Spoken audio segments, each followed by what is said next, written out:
Hey everybody, welcome back to New Stuff TV, the untechnical tech channel. I'm your host, Antoine. Let me put on my Sherpa-lined hoodie because it's cold outside and all I want to do is watch movies Richardson, because today we're checking out the Sony HT-A5000 5.1.2 soundbar. That was quite the intro. That was a lot, man. But look, I got this soundbar, man.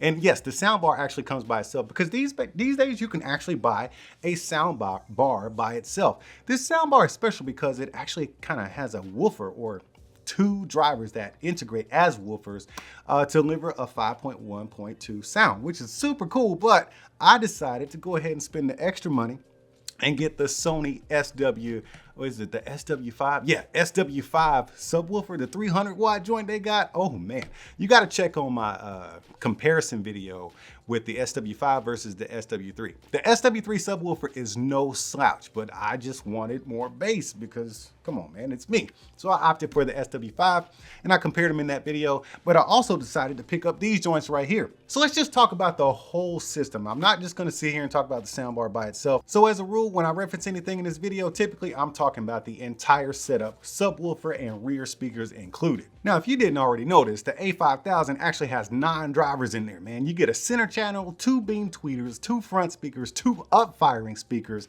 and 2 of them that act as a sub until you actually add the sub, which I have done. So yeah, it's just got a bunch of speakers, which makes it incredibly sounding. You also get a lot of support through the HDMI pass-through like 8K HDR, 4K 120, Dolby Vision. It can also double as your home sound system because you got a lot of connectivity built in like Bluetooth, Spotify, Chromecast built in, Apple AirPlay 2, you got Alexa, Google Assistant, all the good stuff is built into this thing. It pretty much does everything. But what it does to you is play mind games with you by creating extra speakers in the room. You can't see them, but they're there. And that's what I like about the sound system, because yes, you buy the sound system, which is, I don't know, it's yay wide, you know what I'm saying? It can only be so wide as a sound bar. But through the up-firing speakers and the side beam tweeters, and once you connect these RS5s right here, you got Dolby Atmos. And not only do you have Atmos, you got Sony 360 sound, man. They actually create phantom speakers. Like,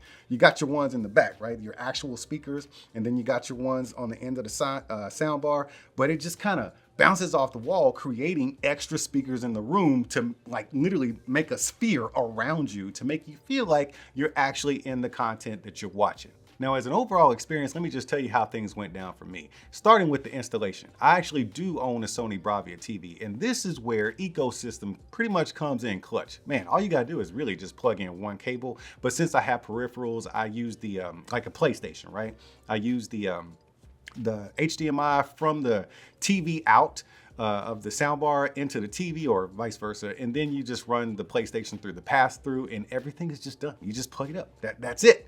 And when it comes to hooking up these exterior speakers, now these are wireless, okay? The subwoofer is, it needs to be plugged in because it's a 300 watt subwoofer. It needs to be plugged in full time, but these actually have a 10-hour battery. Like a traditional rear speaker setup, you can actually run these powered full time via the DC input right here plugged into the wall, but they actually do have a standalone 10-hour battery life. And should you drain that entire 10 hours, all you got to do is plug them in for 10 minutes. They got a 10-minute quick charge, and you can get another 90 minutes worth of playtime out of here. So that's enough to finish up a movie should they die on you or you just forget to charge them. But while getting that soundbar setup is super easy, these are also very easy to connect to the soundbar. Same with the subwoofer. All you got to do is press the power button, which is right there, and then on the bottom side of this, you'll see a link button right here, and that's actually going to just send out a signal to the soundbar, and on your TV screen, the soundbar actually has its own interface. So you just go in there and you can just watch it connect. You'll see the subwoofers connected and the right and the left rear speakers are connected, and bam, you are there.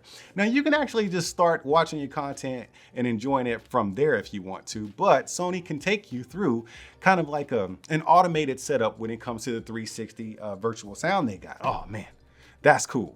That's super cool because all the speakers have little microphones in them, and when you do the whole 360 setup thing, it lets out these little sounds, pew, pew, pew, pew, pew, and then the speakers kind of find each other, and then they create those phantom speakers, which creates the dome around you, and it's a really cool animation and kind of series of setup. And in that setup, you can actually use Sony's, you let Sony take care of the work for you.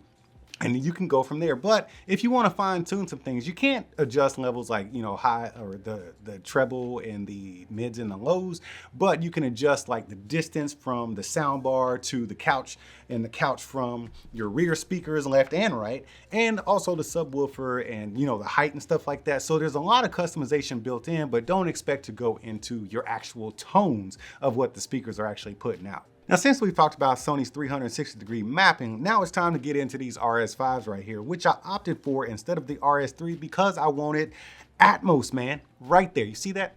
That is a driver. It is an up-firing driver, and it makes all the difference when it comes to Atmos. It just allows the sound to be bounced off the ceiling back into your ear holes, and just gives you that true immersive experience along with the front-firing drivers. Now this bad boy right here has 4, possibly 5 drivers depending on how you want to look at it. You got your up firing driver right there that you can see. You got a dome tweeter up here, and then you got what I would call a dynamic driver right here. Sony actually calls it a woofer. And then you got dual passive radiators. So that could be 3, 4, 6 drivers. I don't know how many you want to call it, but they're all in this joint right here. And you can put this anywhere you want to put it. I suggest you put it maybe 6 feet to the left and right, and at least 3 to 4 feet behind you, like 6 feet out, okay? And then 3 to 4 feet behind you. That's where I think you're gonna get the best sound, because that's where mine is. And now I get to tell you about the bass. So as far as the bass goes, I already told you I was using the Sony SA-SW5. I chose that over the SW3 because I wanted the extra bass. So you get an extra 100 watts, so it's a total of 300 watts, plus you get that front-facing subwoofer along with the down-firing passive driver. That thing is freaking awesome. It has the open ports on the side, letting all that air and bass escape, which provides you kind of an omnipresent, like super dominant bass effect, man. I absolutely love it. I keep the bass level, it goes from like 0 to max, which is 0 to 12. I keep it right around 8. You don't need more than that, trust me. Unless you just like the extra bass. I keep it right behind the couch, but the cool thing about that is that I cannot really pinpoint where the subwoofer is. With other subwoofers I had on a home theater setup, I could always feel kind of just visualize where the bass was coming from. With this one, it's really hard to do. It's really hard to pinpoint where the bass actually comes from. And that's one of the main things I like about it. And of course, I love that bass. And when I tested the whole system put together, I had to watch a special movie. And it didn't have to be a special movie, but it had to be on a special app, which is something I think doesn't get a lot of attention, which is Sony Bravia Core app. It comes on their TVs and PlayStation, but I think it works better on the TVs. The Sony Bravia Core app is very underrated, man. You get like IMAX enhanced content with, just try the app if you got a Sony TV. Just give it a shot, bro. So I watched a movie called 65. And I remember a part, of course, the bass is phenomenal with the dinosaurs and stuff and the ship crashing, like the bass, the bass effect is real. But the thing that got me was the Atmos. My rear of the couch, like behind me, it's a big wall-to-wall bookshelf. And there was a part where the guy was like in a cave or something and something fell. I thought something had fallen off of my bookshelf because it sounded so real. I actually got up and looked around to see if anything had fell from, maybe the bass rattling or something like that, because it sounded that real. Look, Sony does a fantastic job of positioning with those Atmos speakers and creating the other phantom speakers around the room. That got me, man. But another one, I did write down some movies I wanted to share with y'all, like when I test out these kind of things, right? So on Bravia Core, Gran Turismo. Look, if you haven't seen Gran Turismo at all, just watch it, okay? But if you got it on Bravia Core, try it on that, because you're gonna get, basically what Bravia Core gives you is like the next best thing to Blu-ray. It's Blu-ray quality streaming content. I don't have a Blu-ray player, so this is the best I can get. Otherwise, yeah, I watched Gran Turismo on that, but I also have a projector in my setup. So I like watching things on the big screen as well. And with certain apps, you're only gonna get so much quality. So you can get the best quality out of something like Netflix Premium. Yeah, you gotta pay a little extra for it, but now they're gonna deliver you 4K and Dolby Atmos and stuff like that. And Dolby Vision too. And then you can have Max Premium. Yes, you gotta pay extra to get that 4K and Dolby Atmos. And of course, Amazon. Amazon's going up a little bit too, or they're making some kind of price changes. But to me, it was worth it because I want them to deliver the best possible content I can receive. That way I'm putting my actual system to work. I'm getting all the bass and I'm actually getting 4K and Dolby Atmos. And when I'm watching it on the TV, it's fine because it's built for that, right? But if I'm using it on something else, such as my projector, I need it to come through there and just give me all that stuff. Make me feel like someone else is in my house intruding or knocking stuff off the walls. That's what I want to feel like when I'm watching my content. But seriously, man, when you link up the whole sound system and definitely include these RS5 Atmos speakers, you're gonna get great positioning, especially when you're playing games, okay? I played Ghost Recon. Yes, you can hear your enemies creeping up on your stuff, but The Last of Us, look, freaking creepy when you play with Dolby Atmos speakers. That game it just freaks me out. Those doggone clickers, man. Anyways, seriously, the positioning is so good. Volume levels is something that I heard or I saw in other reviews that they said it didn't get good volume levels. I think it just depends on your settings because mine are set right.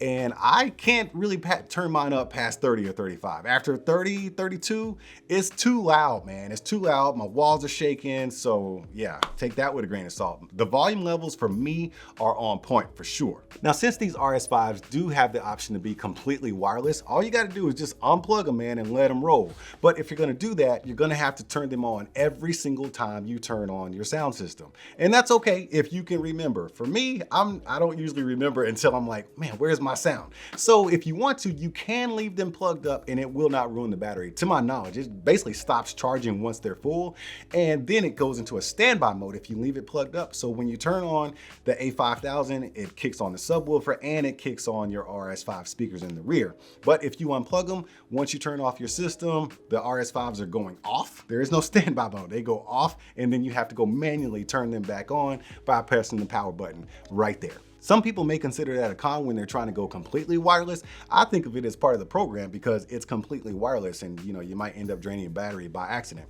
Anyways, what could be considered a con is that sometimes, maybe just sometimes, like 1 or 2 films I've watched where I feel like just due to the default size of a soundbar, just physics, man, it could seem a little narrow when it comes to like action that's right in front of you, and sometimes vocals. It just kind of seems a little bit narrow in sound. I would want a wider sound, but it's just some of the content, and that's the problem with the content that's delivered through streaming. You really don't know what you're getting. It could be that, whatever platform I was watching it on, or it could be, just the movie itself, who knows? But that's what I've experienced.